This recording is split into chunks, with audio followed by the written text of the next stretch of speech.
Hey guys, I'm Tech, and I got some big news for you guys. If you're a seller on Amazon, eBay, or Etsy, and you are trying to ship with regional box A or B, really didn't matter.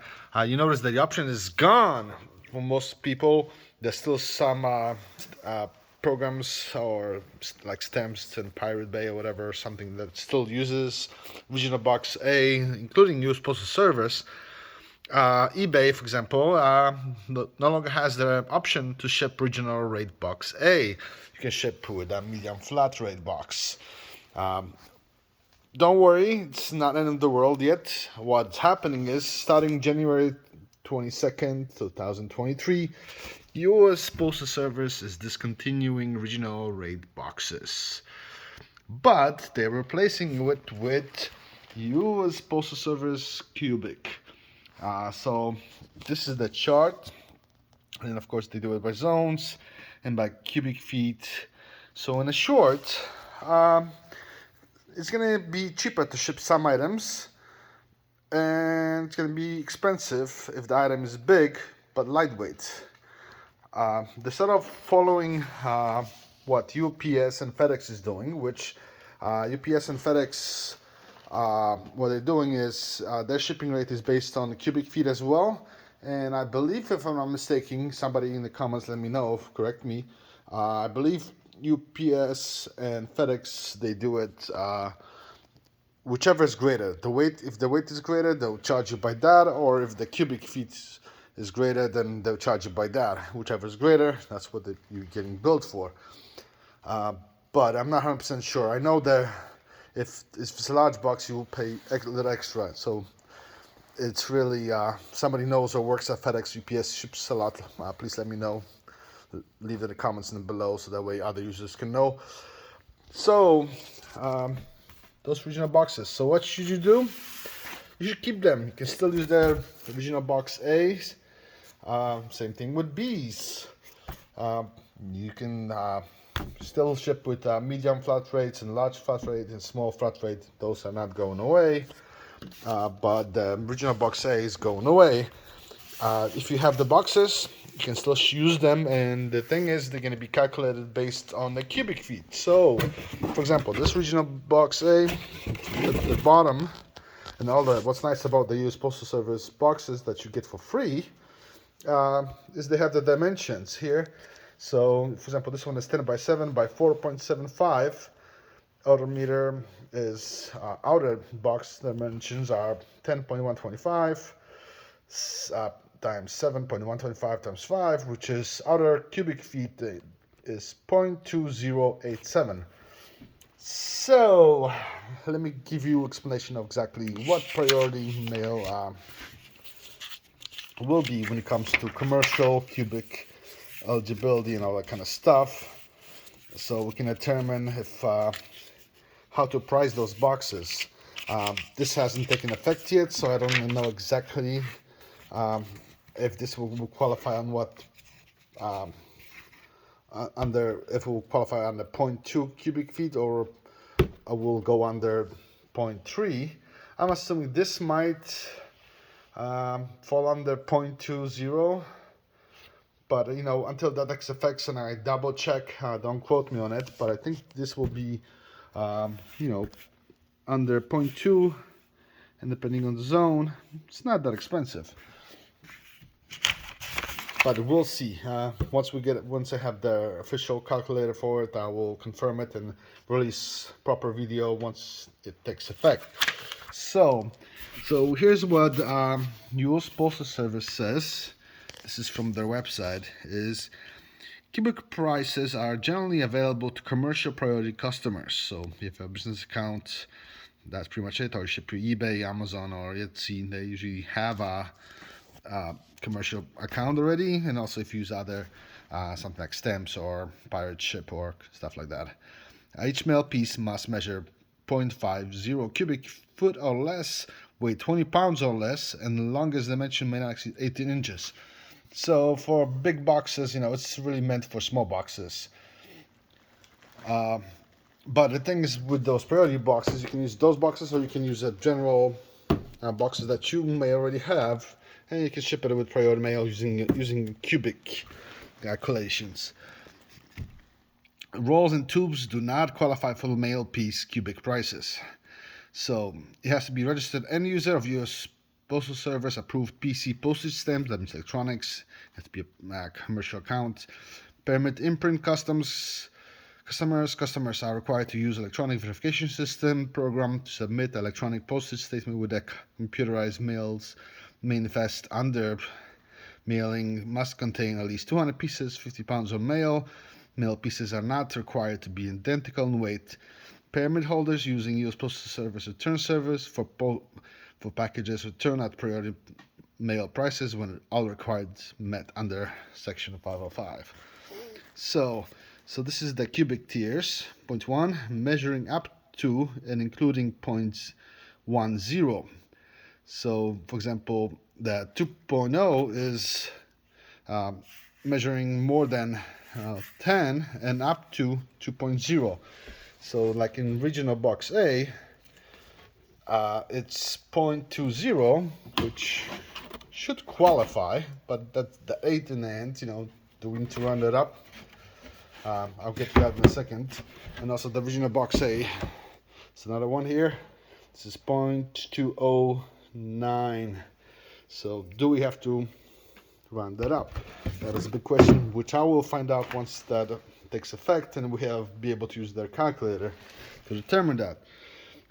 So that's the chart. Determine the cubic tier measurements for rectangular and non-rectangular parcels. Follow those steps to determine the cubic for tier measurements for regulatory and non-regulatory parcels.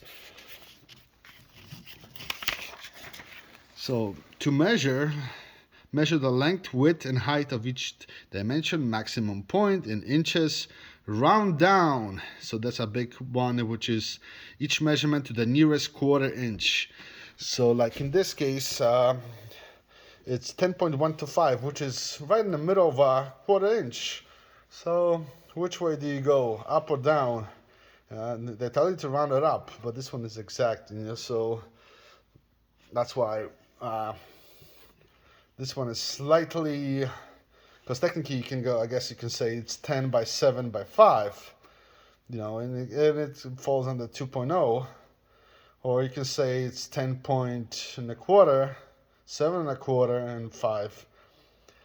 So that's why, to be specific, I'm gonna wait and follow up with another video once that takes an effect, so we can double check if regional A and B falls under of those categories where we can ship that under cubic 2.0 or not. So that's why the nearest quarter inch, for example, 6 1/8, 5 7/8, 6 3/8 is rounded down to 6 by 5 3/4 times 6 1/4. Multiple the length by width with height, but divided by 1728. For example, 6 inches times 5 3/4 times 6 1/4 equals 215.6 divided by 1728 equals 0.125. So this is clearly 0.1 and 2. Second number is not 0, so it will exceed the 0.1 tier. So it goes under 2. This one has 0 after it, so do have to round it up. We'll see. I will follow up. So it's not in the world, but as you can see, right now, a lot of if you're using the service, your regional box A option is gone. Next tier up is of course medium flat rate, which is, if I'm mistaken, around 14 bucks last time I shipped, 14 to whatever prices, but around there if you're using commercial rates. And of course you got the regional B, which I think would be slightly around there, I think, if I'm not mistaken, something 14 to, depends on the region, I guess, where it's going, anywhere from 13 to 18 bucks. And of course regional B is 4.0, also close to 41, so we'll let fall under tier 4. it's questionable. But if you compare them side by side to medium rate, you know, the box is quite bigger. And of course, you're counting the cubicles. So yeah, what's nice about it is if you can fit something in a smaller box, you can go up to 20 pounds, which is quite a lot. And we'll see how US Postal Service really treats it, because I know a lot of people, you know, they have something like Regional B, they'll pack it so heavily. As long as it fits in the box, you're good to go. But if it's like bulging, you know, they may say that, you know what, it exceeds that 4.0 cubic feet, because, you know, it's supposed to measure from the biggest point. So if the box is bulging, it's going to be just slightly bigger than 0.40 here. So this one, medium, should be under tier 4, up to tier 4, if I'm mistaken, because it's 0.34, so we don't have 0. Let me show you the table here, and I apologize for the crappy ink. My head, I guess, is bad. It's under 4, so depends on the region. Something like a medium flat rate box would have this pricing, which is, you know, if it's something that's close, you can fit a big box like region medium or even bigger, or you can even ship something like let's see, this is large priority mail box right here, which is, if you look at the box, it's just a large mailing box, not a flat rate. It's 12 by 12 by 8, and of course the outer dimensions are slightly different, which I don't know why they did it. I think they did it on purpose for some reason. Maybe they had this whole cubic pricing already in schedule, because why didn't they do the outer diameter of 12 by 8? You know, they did the inside, and the outer cubic feet is 0.73, so it falls under 8. So, as you can see here, there's no 8, at least not yet, that we know of. So that means 12 by 12 by 8 is too big. This is no longer will be acceptable to be shipped as a cubic. So anything that's really 12 by 12 and similar, you're out of luck, unfortunately, and you have to find your other shipping methods, or at least ship by weight with priority mail, which I think that's still going to be a thing, but we'll see in a few days. But all the small boxes, you know, unfortunately, sometimes it's going to be cheaper, sometimes it's going to be more expensive. So definitely look into other shipping options with UPS or UPS or FedEx. I will follow up with a video once we have the calculator available, so we can determine the actual pricing and how well it compares to just shipping regular boxes, but shipping by weight, if that's still going to be a thing, versus shipping at priority medium mail flat rates, or if we should just completely switch over to FedEx UPS, because in any larger package, or pretty much any package, will be not affordable. However, from what I'm seeing here, to be honest, that seems like a lot, because I mean 0.1 cubic feet, that's like you know, the padded flat rate padded envelope is actually probably bigger than 0.1, but let me just double check. Alright, so I got the priority mail flat rate here. This one's about $8.50, something around there, don't quote me. It's in the $8 range to ship priority mail. So if I compare to, let's say, Regional Box A, the flat one at least, it's almost the size, except, you know, of course, taking out a few inches away. So if I had to guess, this is probably around, because of course the box doesn't say, if it's how many cubic inches, because I guess it all depends on the size. I think they have some kind of different rate for the padded envelopes, or they may not even use the envelopes. You know, I think they're still trying to work it out. So if this is 0.2, this is going to be 0.2 as well. So if you consider this because of the size, and I guess if you just mailing something that's really flat, then that'll be like half, 0.1 maybe. But if you know, if this is 850 flat rate, regardless where it's going. So let's see, this is if you don't pack it fully, it's cheaper than Zone 8. Depends where it's going, I guess. It might end up going cheaper if it's depends on the zone. However, if you really packed it up fully, it's gonna hit a 0.2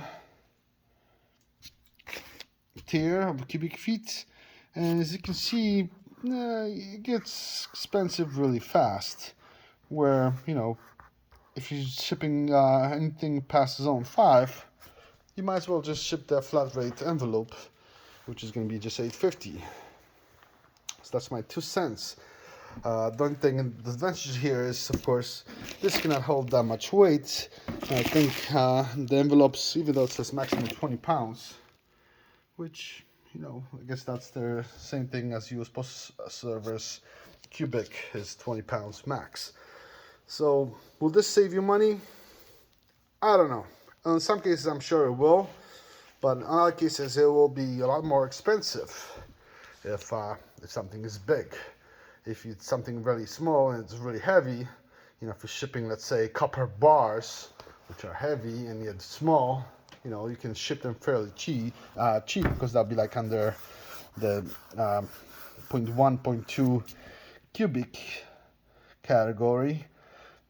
But if you're shipping something, you know, that's big and light, you know, because if I want to just ship empty mailing box like this, which barely weighs anything here, you know, it will cost me, you know, in the range of $10 to $30 to ship the empty box using that cubic feet tiers. So let me know if you have any questions. That way on my follow-up I can answer any questions you guys have. If you have any comments related to this, that you know any details that hasn't been released yet, please let me know in the comments. I will include it in the second video, so that way we all can be aware of what the what US Postal Service is doing. I hope you'll enjoy this video. Click like, subscribe, and I'll have a follow-up video once the cubic commercial cubic pricing takes effect. You know, the worst part is, you know, they only give us a month notice, because if I'm mistaken, they told us in the middle of December or something around there that the original box A are goner. So before they discontinue the boxes, if you still need free boxes, you know, you can order them still, I think. I'm not sure when they're gonna stop sending them out, but if you need free boxes, you know, you can still use those boxes even though it says original box A. You just gotta be calculating differently, and you can still order them from your postal service if you have a business account and stock up on, I guess, boxes. Thank you for watching. See you guys in the next video.